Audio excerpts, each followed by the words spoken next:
Hi, everybody. We are excited to be back with another edition of our Clover Connections.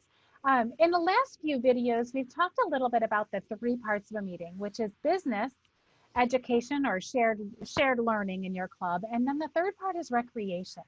And so we want to dive a little bit. We're really excited to be joined today by one of our colleagues in central Wisconsin, Laura Huber.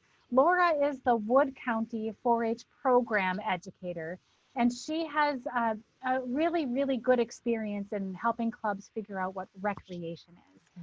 And so we're going to talk with Laura a little bit about what recreation is. Laura, my first question for you is, sometimes I think we get stuck in what the word really means. What does recreation mean? Are we encouraging clubs and groups to like go to the ballpark and play a game of soccer or kicker? What does recreation look like in 4-H world? So recreation in 4-H is fun. And I think it's really important for all of us to remember why it is that young people join 4-H in the first place. They join so that they can have fun and so that they can learn new things.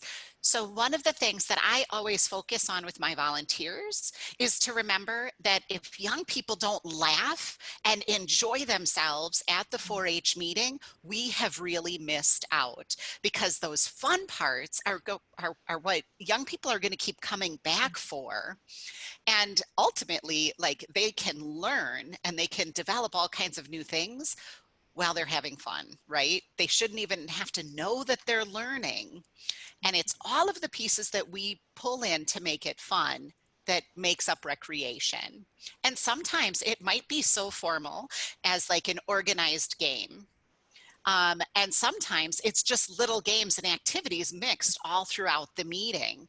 And all of those pieces together form the recreation part. So I just want everybody to know that you don't have to, go through, okay, this was the education piece, stop. Now it's time for us to have fun. You had your fun, now stop. Now it's time to do business, right?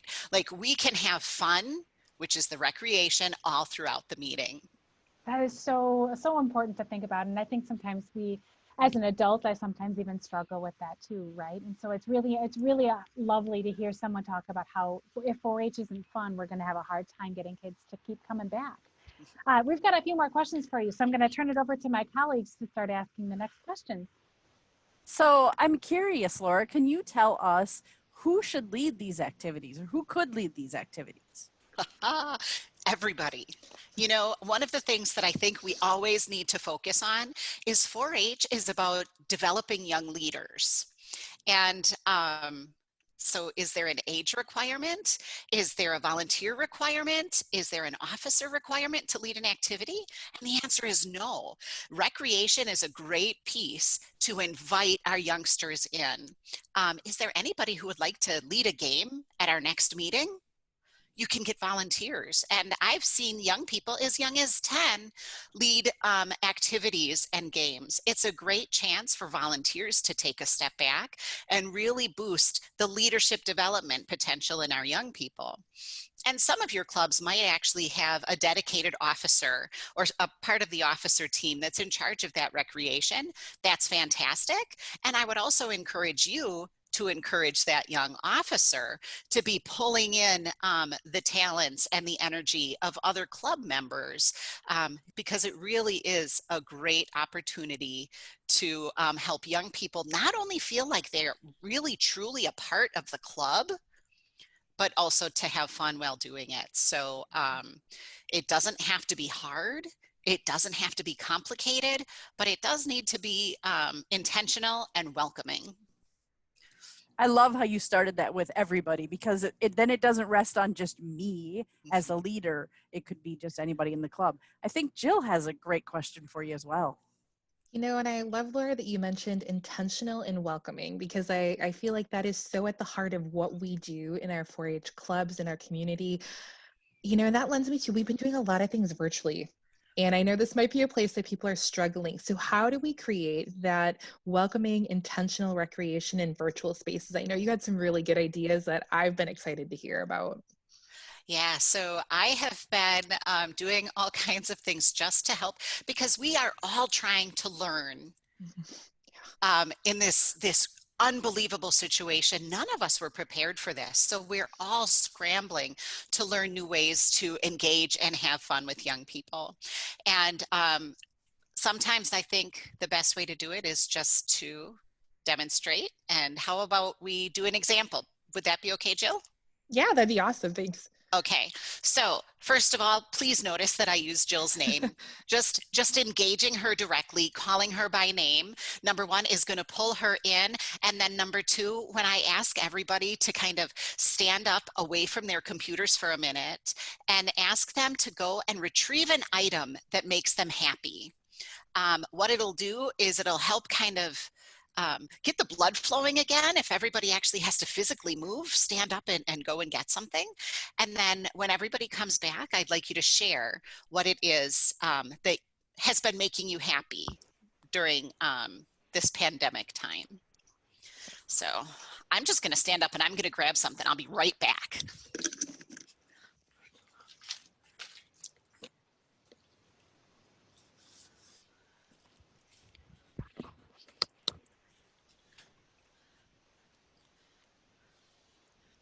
Okay, we'll just wait a second for Jill. I'm sure she's going to be right back. Oh my goodness. Okay. So do you guys have any idea how many critters I get to see? Adorable pets, rabbits, cats, dogs, even chickens that young people have brought to meetings. And so Jill, what is your cat's name? This is Blue, and she is one of the things that makes me happy during this pandemic time.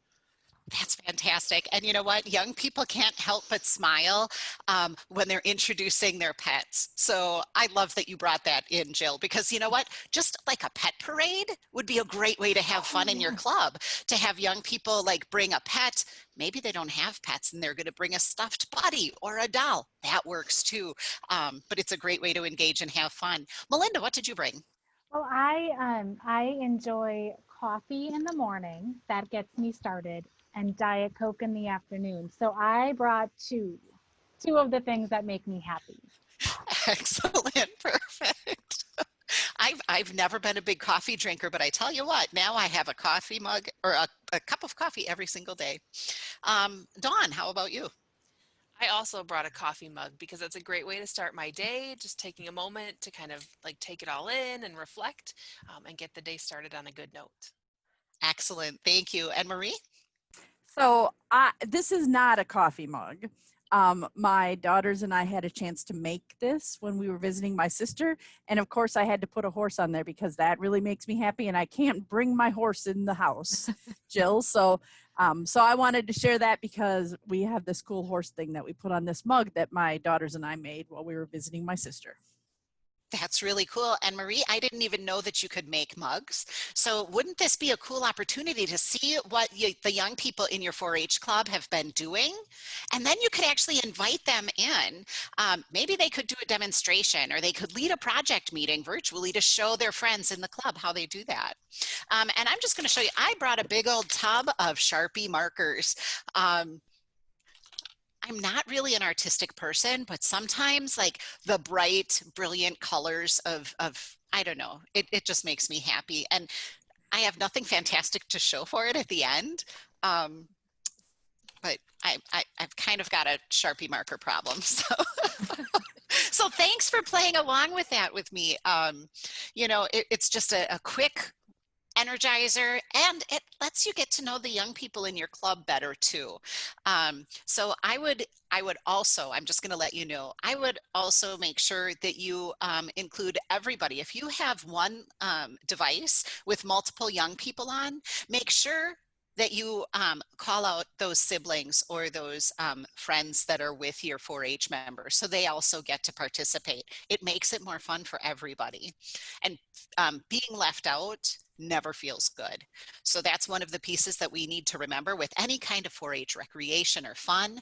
Do your very best to include everybody. I just think there's so many things. Like I just learned Jill could do a potential project meeting on cats and different types of them, and we could likely do something on like a coffee competition. Who has the best? There's just so many things we could do now that we know a little bit more about each other. What a great, I mean, it's not only fun, but it also, as a leader who might be trying to fill out your educational calendar, could also give you some insights there too. Dawn, did you have a question for Laura? I do. So that was a great example of something you can do in that virtual space. Some of our clubs and groups are starting to get together in small groups, so that those 10 and unders or small gatherings. Um, do you have some examples or ideas that they could use in those situations? Absolutely. So, um, even when you're in person, even when you're wearing those face coverings, there are some basic rules you still have to remember. Like maintaining that physical distance of 6 feet is still important, but there are still games that you can play. One of my favorites, it's kind of a mixer, a get to know you sort of a game. If you can have a deck of cards, or you can, you can give everybody their own materials if you wanted to. If you play with a deck of cards today at your club meeting, you collect them all, and then you leave them sit for over a week, you're going to be fine to use those again. But here's what I would do. I would take a deck of cards and I would get one card for every participant in your small group meeting.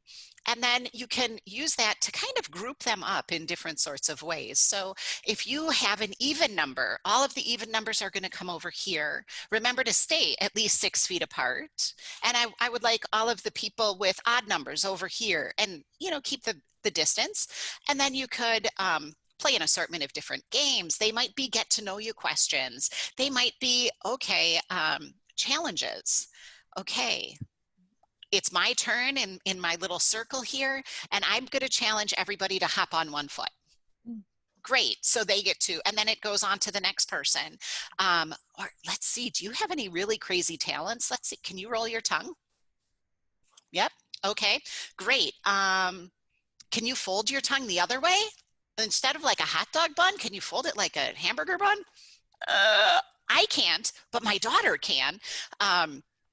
What other kind of crazy talents do you have? I've seen somebody like grab their arms behind their back and keep their hands clasped and wriggle out and bring their arms forward.